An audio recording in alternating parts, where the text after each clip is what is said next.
continuing the series on the end of the age, and in this particular section that we're looking at now, we're looking at what life will be like in the new earth that God our Father will create, and we're looking at various aspects of what it will be like to live on God's new earth in the age to come. And so the scripture that we'll open up with in today's teaching is Isaiah 65 verse 17 to 19. Scripture says, "For behold, I create new heavens and a new earth, and the former shall not be remembered or come to mind. But be glad and rejoice forever in what I create. For behold, I create Jerusalem as a rejoicing, and her people a joy. I will rejoice in Jerusalem and joy in my people. The voice of weeping shall no longer be heard in her, nor the voice of crying." And so this particular passage obviously is pertaining to the new Jerusalem that God our Father will create, but the same principle would be applied obviously throughout the new earth that God is going to create. And that is that there will be absolutely no more pain, sorrow, death, sickness, disease, envy. All of the negative aspects of this life will not be present in the life to come. There will be a complete absence of all of that. God says there will be no more weeping, no more crying will be heard in the city and obviously throughout the earth, because there will only be joy in the presence of the Lord. Another scripture along that line is in Revelation 21 verse 4. Scripture says, "And God will wipe away every tear from their eyes. There shall be no more death, nor sorrow, nor crying. There shall be no more pain, for the former things have passed away." And so in this particular life that we live in now, even among the righteous who are born again, who are saved, who are children of God, and who do experience the joy of the Lord, and we do experience the peace of God, nevertheless, all of us still encounter in this life aspects about life which bring pain and sorrow into our lives. And so all of that will be completely removed from influencing the lives of God's children going forward. There will be no outside influences brought to bear that will cause the children of God and obviously the saints to experience anything such as pain, death, sorrow, crying. All of that will be done away with in the age to come. And so obviously it's going to be an environment of pretty much utopia, as you know, the world kind of views it. But that's exactly what it'll be. It'll be a perfect environment in which to live. And so we're really blessed of the Lord to be allowed by Him to live in this new age that He will bring us into. And then that brings me to another aspect. So we're looking at various aspects of what life will be like in the new earth. So that is a major aspect of what life will be like, completely different to this world that we experience today. Another aspect of what life will be like is in the day-to-day lifestyles of the children of God in His new earth. Again, Isaiah 65 verse 17 to 23. The scripture says, "For behold, I create new heavens and a new earth, and the former shall not be remembered or come to mind." Verse 21. "They shall build houses and inhabit them. They shall plant vineyards and eat their fruit. They shall not build and another inhabit. They shall not plant and another eat. For as the days of a tree, so shall the days of my people be. And my elect shall long enjoy the work of their hands. They shall not labor in vain, nor bring forth children for trouble, for they shall be descendants of the blessed of the Lord, and their offspring with them." And so we see in this passage of scripture that this is not talking about the saints of God, because we know very clearly with regards to the saints of God that we will be living in the New Jerusalem, and God Himself has built and prepared that city for His saints. And so all saints, our Lord in John's Gospel 14 said, "In my Father's house are many dwellings. I go to prepare a place for you." And so that's where the saints will dwell. But in this passage of scripture we see that the children of God will in fact build houses and inhabit them, and they will plant vineyards and eat their fruit. And so this is speaking specifically about the children of God dwelling in the new earth that God will create. They will build homes, and they will plant vineyards, and they will plant olive groves, and they will plant orchards, and they will plant all sorts of produce. And they will have farmlands that they will work in. Because our Lord, it goes on to say, my elect shall long enjoy the work of their hands. And so this is the kind of lifestyle that God has decreed for his children in the earth going forward. That they will have a very simplistic agricultural type lifestyle. Going back to the period really when our Lord was first on the earth. And that is the kind of lifestyle that they will be exposed to and be fully content with. People say, that sounds kind of boring. That, is that what God's really have in store for the children of his children on the earth? Don't forget, we're not talking about the saints now. We're talking about the children of God. Is that God's decree for them going forward? Because it does sound kind of pretty, simplistic. Well, I'll take you back to the Garden of Eden, and we look at Adam and Eve. They didn't even have to build houses. They didn't even have farms that they planted vineyards and that kind of thing in. They just ate fruit off the trees. And yet they were very content with the lifestyle that God had decreed for them. They weren't looking for anything else. And so it will be that the children of God in God's new earth will also be extremely content with that which the Lord has decreed for them. And the lifestyle that we see here is we see one of people working farmlands, building homes, and living a very simplistic lifestyle. And that's exactly what will transpire in the age to come. Another passage of scripture that talks around this concept, Micah 4:1-5 says, now it shall come to pass in the latter days that the mountain of the Lord's house shall be established on the top of the mountains, and shall be exalted above the hills, and people shall flow to it. Many nations shall come and say, come, let us go to the mountain of the Lord, to the house of the God of Jacob. He will teach us his ways, and we shall walk in his paths. For out of Zion the law shall go forth, and the word of the Lord from Jerusalem. He shall judge between many peoples, and rebuke strong nations afar off. They shall beat their swords into plowshares, and their spears into pruning hooks. Nation shall not lift up sword against nation, neither shall they learn war any more. But everyone shall sit under his vine and under his fig tree, and no one shall make them afraid, for the mouth of the Lord of hosts has spoken. For all people walk each in the name of his God, but we will walk in the name of our Lord God forever and ever. This particular passage of scripture is obviously pertaining to our Lord's millennial reign, because he's talking about the nations of the earth beating their swords into plowshares and their spears into pruning hooks. Now that only takes place when our Lord reigns in this current earth. But the principle still remains exactly the same, because he says, but everyone shall sit under his vine and under his fig tree. And so that aspect of everybody owning their own farmland given to them, allotted to them by God, their promised inheritance, pertains to this from this passage of scripture as well, because that shows us that everybody will have their own piece of ground. Now we need to understand also a concept around here from these two passages we've looked at, is that nobody will be working for anybody else.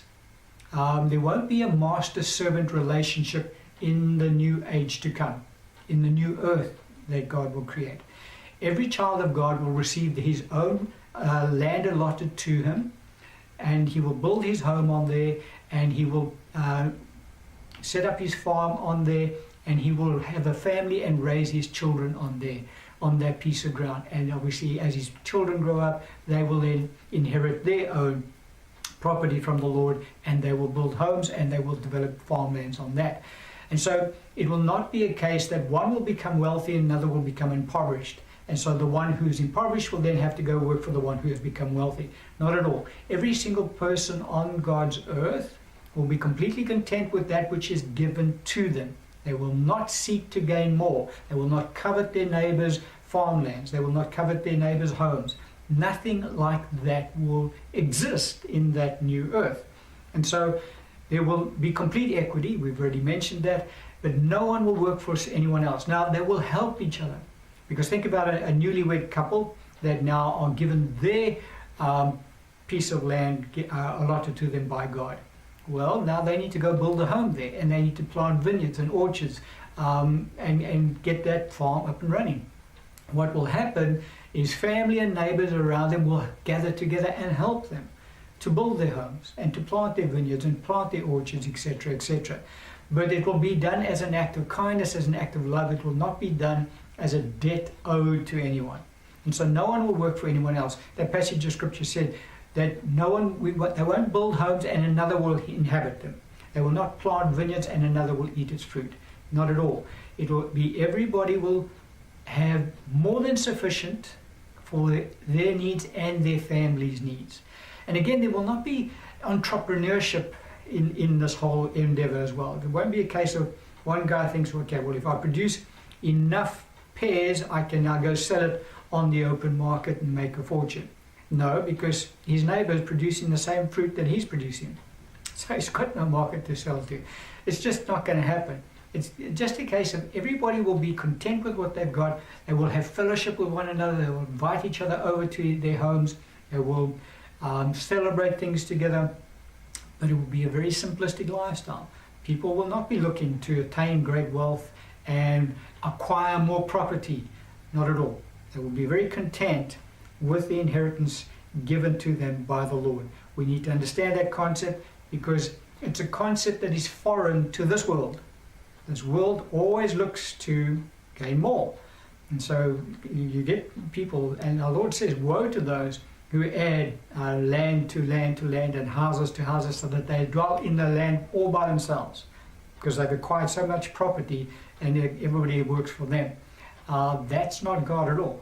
And so in the new age to come, that won't happen because, as I said, the children of God have grown up in heaven.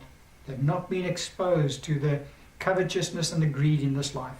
And so it will not materialize in any form in the life to come. Just as a bit of an aside, with regards to the homes that the children of God will build, they'll be different to the dwelling places that the saints of God will have in the New Jerusalem. We'll get onto that when we touch on that section. But with regards to the homes that the children of God will build, they will need to have facilities to bathe in, because when they work in their fields and they come back from working, they will have to wash off the soil from the work that they've been doing. When they eat food, because don't forget, their bodies will be similar to Adam and Eve. And so their bodies will need to dispose of natural waste. And so they will have facilities such as toilets, etc. They will also need beds to lie on and to sleep on, because their bodies will require rest, unlike the saints who will never ever sleep ever again. The children of God will still sleep. So we need to understand the kind of homes that will be built are similar to what the homes are like today. Obviously, going back to our Lord's time, because I think I've mentioned no such thing as electricity and all that kind of stuff, because all of those facilities require mankind to begin working in factories, and that's not God's design for us at all, and for his children going forward. Another passage of scripture, because now we want to get around, so we kind of have got our minds around it to a degree, about the simplistic farming agricultural lifestyle that will be prevalent in God's new earth going forward. So what is it that the children of God will eat going forward? Because there's also a bit of misconception around that. So let's see what the scripture has to say on that subject. Psalm 144, 12 to 15 says, that our sons may be as plants grown up in their youth, that our daughters may be as pillars, sculpted in palace style, that our barns may be full, supplying all kinds of produce, that our sheep may bring forth thousands and 10,000s in our fields, that our oxen may be well laden, that there be no breaking in or going out, that there be no outcry in our streets. Happy are the people who are in such a state. Happy are the people whose God is the Lord. And so this passage of scripture is speaking about the age to come, the new earth that God our Father will create. Now in this passage very clearly where our Lord is talking about their barns being full with all kinds of produce. So again, it's an agricultural lifestyle. We need to get our minds around that. And then he goes on to talk about the fact that there are thousands and 10,000s of sheep in the fields, and that the oxen are well laden. And so, now we need to understand that the reason that there's thousands and 10,000s of sheep out there and cattle out there is for one purpose only, and that is to be consumed. Now people say, well, wait a minute, I thought there's no death in the new earth. Well, there isn't. God said that very plainly, 21:4, that death will be done away with. But in context, what God is talking about is death among mankind. He doesn't talk about death in the animal kingdom. And so as far as the animal kingdom is concerned, there are certain of God's creations, because we have discussed, we said that the carnivores will become herbivores. So there will not be that type of death taking place in the earth. But with regards to certain of God's creations, He has created them specifically to be consumed by mankind. It sounds kind of harsh, but that's the way God has designed it. And it's sheep and cattle are really, they fall into that category. There's no reason for farmlands to have tens of thousands of sheep and multitudes of cattle except for one purpose, and that is to be consumed by mankind. And so that is why they will be there. And so we just need to get our minds around, because people seem to think, okay, we're all going to become vegetarians in the age to come. It's actually not going to be the case. There will be a case of these kind of animals will still be part of the diet of mankind in the age to come. Look at another passage of scripture that kind of just talks around this concept. 2 Peter 2 verse 12. Scripture says, but these, like natural brute beasts, made to be caught and destroyed, speak evil of the things they do not understand, and will utterly perish in their own corruption. So the Apostle Peter is talking about something else entirely. He's talking about people that are kind of depraved in their viewpoint about spiritual things. But that's the context. But the point that he does the analogy is that he says there are certain of God's creations, he calls them natural brute beasts, and they're made for one purpose. He says they're made to be caught and to be destroyed. Now, to be destroyed means to be, well, he's talking about sheep and cattle. That's really what he's talking about. And so to be destroyed is because God has made them as food for mankind. That's the purpose that sheep are out there. Sheep are not, even in today's world that we live in, you cannot put sheep into a game reserve where all the wild animals are, because within a day or two they will be gone, because they just have no capacity to live. Like deer and buck and impala and that kind of those animals, they have the capacity to flee, and they're very aware of their surroundings. Sheep aren't. Sheep are sheep. And cattle fall into that category as well. They're not even as aggressive as buffalo are, that can defend their young against even lions. But cattle are not that way inclined. And so there are certain of God's creations that He's created for one purpose only, and that is to be caught and destroyed by mankind and consumed by mankind. Again, a concept that we just need to get to understand. We're looking biblically at what the new earth will be like and what life will be like there. So we're not looking at what traditionally man have thought it would be like and what we've always believed. We're looking at what